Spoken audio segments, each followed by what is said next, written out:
dia, irmãos. Vocês são bem-vindos ao estudo bíblico de hoje. Eu gostaria, de saída, de sugerir que você pegue um lápis e um papel para anotar alguns textos bíblicos, porque, para mim, de fato, foi um estudo, mas para quem está assistindo é apenas uma palestra. Se você quiser ter melhor proveito, é interessante que você anote os textos bíblicos que eu vou usar e alguns dos pontos principais para que você possa ler e meditar a respeito do conteúdo da lição de hoje. É sempre um prazer estarmos diante da palavra de Deus para conhecermos cada vez melhor o nosso Senhor. Continuamos estudando sobre o significado de sermos servos, escravos do Senhor Jesus Cristo. No domingo passado, nós vimos as características de um escravo e como isto se manifesta em nosso relacionamento com Jesus.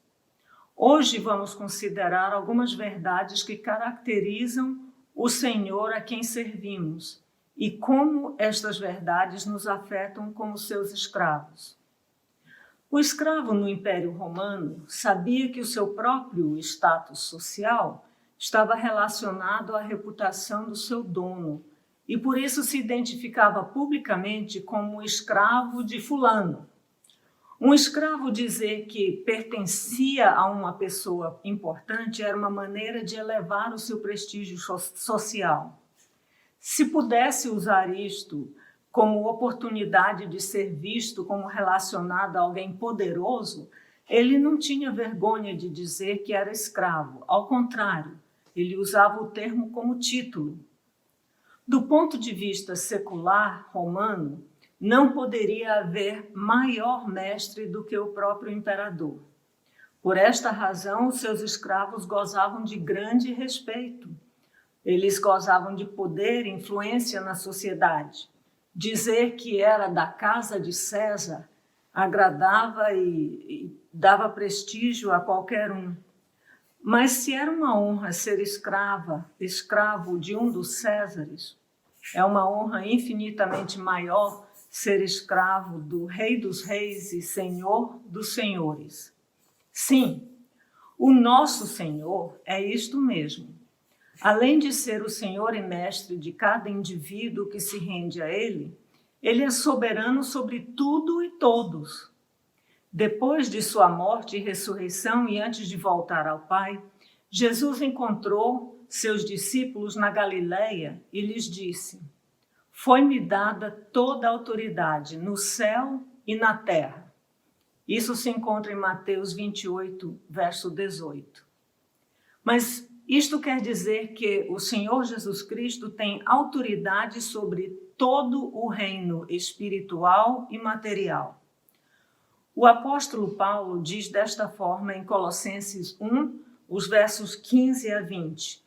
Ele, Jesus, é a imagem do Deus invisível, o primogênito sobre toda a criação, pois nele foram criadas todas as coisas nos céus e na terra, as visíveis e as invisíveis, sejam tronos ou soberanias, poderes ou autoridades, todas as coisas foram criadas por ele e para ele.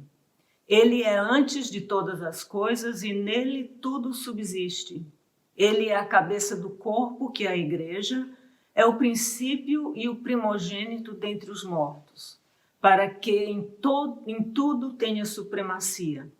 Pois foi do agrado de Deus que nele habitasse toda a plenitude, e por meio dele reconciliasse consigo todas as coisas, tanto as que estão na terra, quanto as que estão nos céus, estabelecendo a paz pelo seu sangue derramado na cruz. Assim, Jesus não é apenas um mestre humano, mas é o próprio Deus, Criador, sustentador, Salvador e soberano. Este é o nosso Senhor. Isto implica em algumas outras verdades. Se Jesus tem autoridade sobre tudo e todos, então, em primeiro lugar, Jesus é Senhor da história humana. É Ele quem dirige a história para realizar os seus propósitos. Por mais que uma época da história seja difícil, podemos ter certeza de que ele não só está no controle, como as dificuldades serão usadas por ele para realizar o seu propósito. E este propósito é bom. Nada acontece sem sua permissão e tudo contribui para a realização do seu propósito. Em segundo lugar, se Jesus é autoridade sobre tudo e todos, então Jesus é Senhor dos governantes da terra. Mesmo aqueles que não reconhecem a sua soberania, sim, foi Deus quem lhes deu vida e eles governarão apenas enquanto Deus permitir. Por isso, enquanto nós, escravos de Jesus Cristo, temos responsabilidades civis que devemos levar a sério nas nações em que habitamos, podemos ter esperança e paciência quando sofremos debaixo de governantes maus. Os ditos maus governantes estão debaixo da escravidão de Satanás e cumprem os desejos de Satanás. Mas já disse Martinho Lutero, Satanás é Satanás de Deus. Vemos no livro de Jó que Satanás mesmo só age com a permissão de Deus e nem um pouco além. Deus usa os planos malignos de Satanás para realizar o seu propósito. Veja como aconteceu com o próprio Jesus. O apóstolo João é que conta no seu evangelho, no capítulo 8, verso 44. Jesus está falando com os judeus, os líderes religiosos dos judeus. Vocês pertencem ao pai de vocês, o diabo, e querem realizar o desejo dele. Depois, na noite em que foi traído, Jesus está ceando com seus discípulos e avisa que um deles o trairá e que seria aquele a quem ele desse um pedaço de pão. E o mesmo João conta assim, no capítulo 13, 27, versos 27 e 30. Tão logo Judas comeu o pão, Satanás entrou nele. O que você está para fazer, faça depressa, disse-lhe Jesus. E no verso 30, assim que comeu o pão, Judas saiu. Judas saiu para trair Jesus. E os líderes dos judeus, que queriam fazer o desejo de Satanás, o crucificaram. Tudo foi trama de Satanás, mas era necessário que Jesus morresse. Ele veio com esta finalidade. Somente um morto pode ressuscitar. E foi assim que Deus usou a trama de Satanás e os seus instrumentos para realizar o seu propósito. E assim determinou o próprio fim do reinado de Satanás. O apóstolo João também nos informa que Satanás não tem poder sobre nós, que somos do Senhor Jesus, para nos fazer pecar. Porque, como ele diz, maior é aquele, Jesus, que está em vós, do que aquele, Satanás, que está no mundo. Isso em 1 João 4, verso 4. Ali no livro de Jó, também nós aprendemos que nenhum dos planos de Deus pode ser frustrado. Esta foi a descoberta de Jó durante o seu sofrimento. Ele, Deus, é sempre vencedor. Os nossos livros terrenos de história atribuem os eventos históricos a pessoas. Um rei faz guerra contra uma nação, um presidente redigiu alguma lei, um conflito é sempre culpa de algum povo ou alguma pessoa. Mas fazemos bem, como escravos de Cristo, lembrar que a perspectiva bíblica da história é outra. A perspectiva bíblica é que Deus usa pessoas e povos como seus instrumentos para realizar seus propósitos. Ele continua agindo da mesma forma. Poderíamos então perguntar, e qual é o propósito de Deus? Bom, em primeiro lugar, para entender o propósito de Deus na presente era, precisamos limpar as nossas mentes da ideia de que o maior interesse de Deus é nos dar bem-estar, é curar os escravos, é dar conforto aos escravos, é resolver os problemas pessoais e financeiros dos seus escravos. Deus cuida de nós, realmente, como veremos mais adiante. Mas o propósito de Deus é muito maior. Paulo nos ajuda a entender na carta que ele escreveu aos cristãos em Éfeso.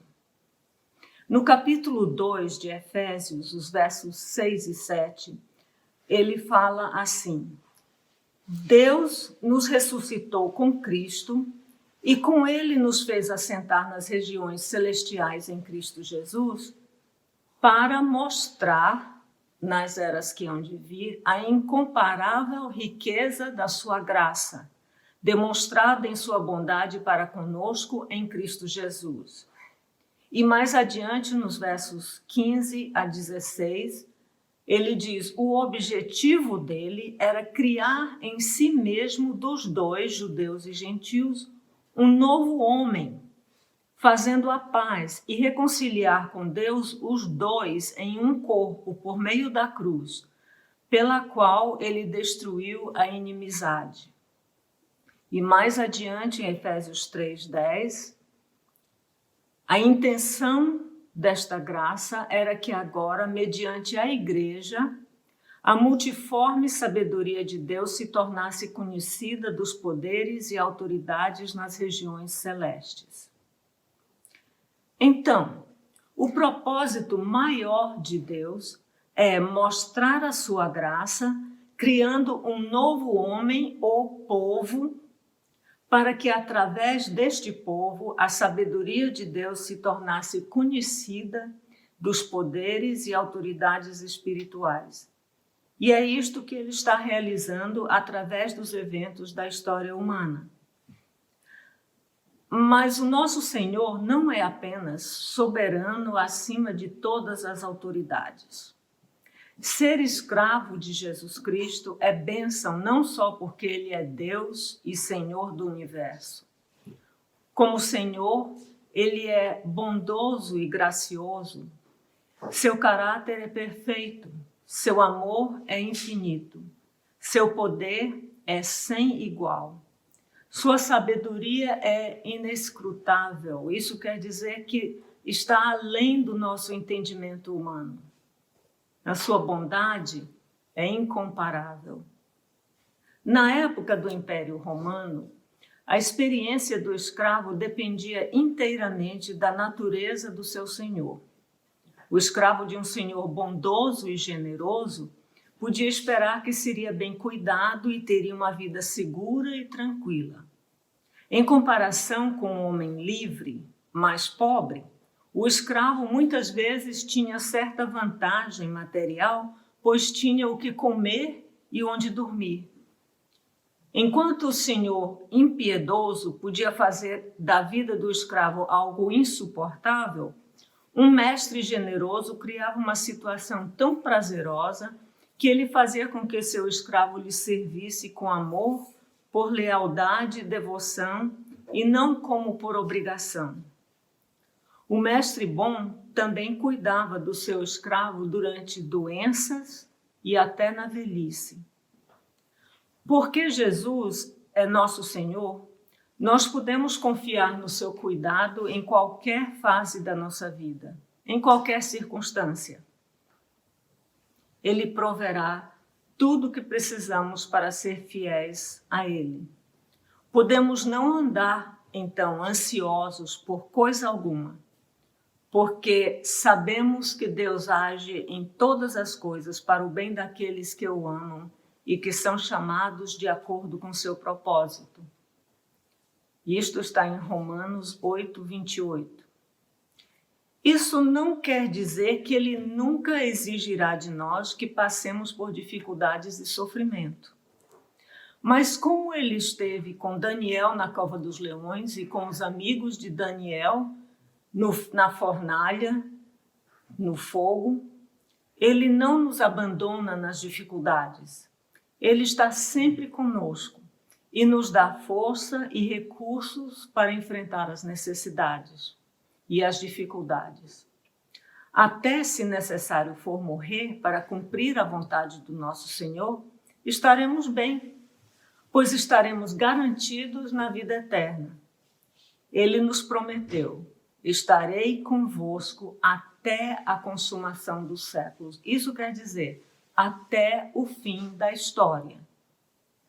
Viver debaixo dos cuidados e da proteção soberana do Senhor Jesus Cristo nos dá conforto, alegria e paz com Deus, que excede todo entendimento.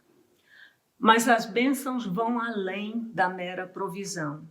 Ser escravo de Cristo é também um grande privilégio, pois estamos na companhia de ninguém menos que o Rei do Universo. É evidente que não poderíamos estar associados a alguém maior do que Ele. Como escravos, não temos nenhuma glória em nós mesmos, mas sermos escravos do Rei Eterno é uma grande honra. Por isso, Paulo recomenda aos de Corinto: contudo, quem se gloriar ou quem quiser se gabar, glorie-se no Senhor. 2 Coríntios 10, 17. Que privilégio o nosso, sermos escravos do Rei Eterno. Sejamos leais e constantes, sempre abundantes na obra dele.